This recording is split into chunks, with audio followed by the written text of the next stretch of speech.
तो पावसाळ्याचा दिवस होता. सह्याद्रीच्या कुशीत वसलेला प्रतापगड ढगांनी वेढलेला होता. वाऱ्याबरोबरच एक भीतीची कुजबूज पसरत होती. आदिलशहाचा सरदार अफजलखान मोठ्या सैन्यासह शिवाजी महाराजांवर चाल करून येत होता. अफजलखान बलाढ्य होता, पण त्याहून अधिक होता कपटी. त्याने मंदिरांची विटंबना करत, गावोगावी दहशत पसरवत महाराजांना उघड लढाईस भाग पाडण्याचा प्रयत्न केला. महाराज शांत होते. त्यांच्या डोळ्यांत भीती नव्हे तर दूरदृष्टी होती.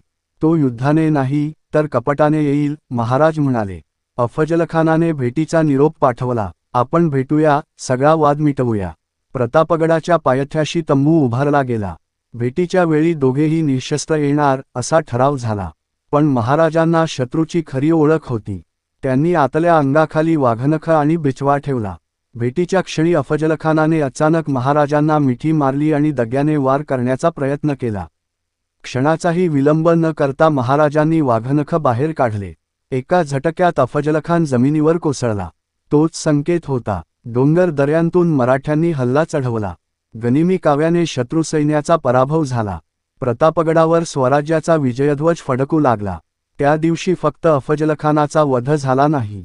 त्या दिवशी सिद्ध झाले की बळापेक्षा बुद्धी श्रेष्ठ असते आणि सत्यासाठी उभा असलेला राजा कधीच हरत नाही.